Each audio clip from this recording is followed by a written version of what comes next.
Welcome to my YouTube channel. Hello everyone. කොහොමද? හදමුද පළතුරු වලින් රසම රස කෑමක්. මම කලින් වීඩියෝ එකක් දැම්මා milk sorbet හදන්නේ කොහොමද කියලා. ඉතින් මම අද කියලා දෙන්න හදන්නේ fruit sorbet හදන්නේ කොහොමද කියලා. අපිට පුළුවන් ගෙදරදීම රසවත් sorbet හදාගන්න. මම අද sorbet වර්ග 3ක් හදනවා. මම මෙතන අරන් තියෙනවා හොඳට හොදාගත්ත අඹ ගෙඩියක්, blueberries වගේම strawberries. ඉතින් blueberries මෙන්න මේ විදිහට හොඳට හොදලා ඒ කන්ටේනර් එකේම දාලා මම අරන් තියාගන්නවා පැත්තකින්. ඊට පස්සේ අපි මේ strawberries ඒ වගේම අඹ ටික පොඩි කෑලි වලට කපා ගන්න ඕනේ. අඹ කෑලි කපා ගත්තී මෙන්න මේ විදිහට කපා ගන්න හරි ලේසියි. මේ විදිහට පොඩි පීයකින් කපාගෙන ස්පූන් එකකින් මෙන්න මේ විදිහට අපිට කෑලි ටික වෙන් කරලා භාජනයකට දාගන්න පුළුවන්.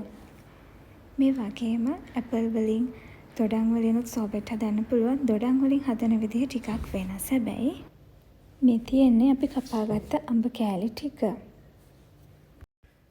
ඊට පස්සේ අපි strawberries ටිකත් මෙන්න මේ විදිහට කෑලි කපා ගන්නවා. මේ ඔක්කොම භාජනයකට දාලා මම blueberries නම් කෑලි වලට කපා ගන්නෙ නැහැ. මේ ඔක්කොම කන්ටේනර්ස් වලට දාලා අපි පැය 5ක් 6ක් හොඳට ෆ්‍රීස් කරන්න ඕනේ. ඩීප් ෆ්‍රීසර් එකේ තමයි දාගන්න ඕනේ.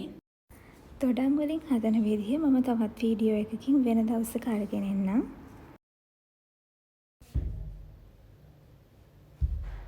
ඉතින් මේ තියෙන්නේ පැය 5කට පස්සේ හොඳටම හයි වෙලා තියෙනවා.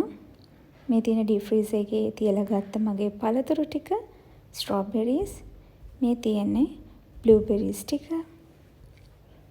ඒ වගේම අපිට තව ඕන කරනවා සීනි, ඒ වගේම fresh milk. ඉතින් අපි එහෙනම් බලමු මේවත් එක්ක කොහොමද fruit sorbet හදාගන්න කියලා.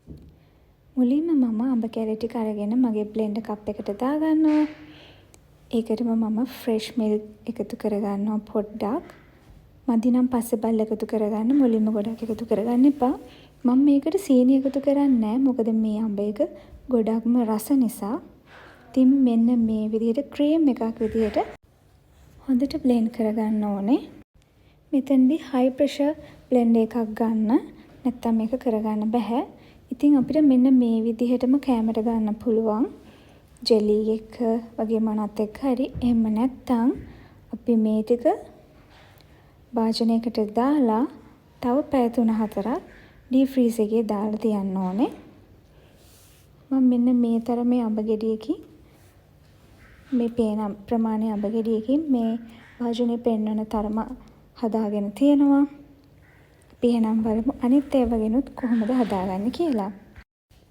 ඊළඟට මම blueberries ටික blender ජායකට දාගෙන මම ඒකට එකතු කරගන්නවා සීනි ටිකක්. මොකද මේ blueberries වල ලොකු පැණි රසක් නැති නිසා. ඒකටම fresh milk ටිකක් එකතු කරගන්නවා. ඊට පස්සේ අපි මේක blend කරලා බලමු. මේ තියෙන්නේ හොඳට blend කරගත්තට පස්සේ මේකත් ඒ විදිහටම අපිට කැමරා ගන්න පුළුවන්. එහෙම නැත්නම් භාජනයකට දාලා අපිට පුළුවන් ඒකත් deep freeze එකේ දාන්න. ඊළඟට strawberries ටික මම ගන්නවා. මේ strawberries පොඩි එඹුල් ගතියක් තියෙන නිසා මම ඒකට සීනි ටිකක් එකතු කරගන්නවා. සීනි තමන්ගේ පැණි රස අනුව එකතු කරගන්න. ගොඩාක් පැණි රස කන්න කැමති නැත්නම් සීනි අඩුවෙන් එකතු කරගන්න. ඒ වගේම fresh milk මම හදන්නේ බබාලට නිසා මම මේකට වැඩියෙන් සීනි එකතු කරගන්නවා. ඒක blend කරගත්තට පස්සේ මෙන්න මේ විදිහට තමයි තියෙන්නේ. අපි ඒ ටිකත් මේ විදිහට භාජනයකට දාගෙන ඩීප් ෆ්‍රීස් එකේ තියාගන්නවා. පැය 3-4ක් තියාගන්න ඕනේ. ඊට පස්සේ අපි බලමු කොහොමද මේක කැමරට ගන්නෙ. මේ තියෙන්නේ පැය 4කට පස්සේ මගේ fruit sorbet ටික මේ විදිහට අයිස්ක්‍රීම් එකක් වගේ කප් එකකට දාලා කෝන් එකකට දාලා කන්නත් පුළුවන්. එහෙමත් නැත්නම් ඩෙසර්ට් කප් එකකට දාලා කන්නත් පුළුවන්. මේක අයිස්ක්‍රීම් වගේ වුණාට ඉක්මනට දිය වෙනවා. මොකද අපි අර අයිස්ක්‍රීම් හදද්දි දාන කෙමිකල්ස් දාන්නේ නැති නිසා. ඉතින් අයිස්ක්‍රීම් කන්න කැමති බබාලට හදලා දීලා බලන්න. ගොඩක් ආසාවෙන් කයි. හදලා කමෙන්ට් කරන්නත් අමතක කරන්න එපා. Bye. Subscribe. Bye bye.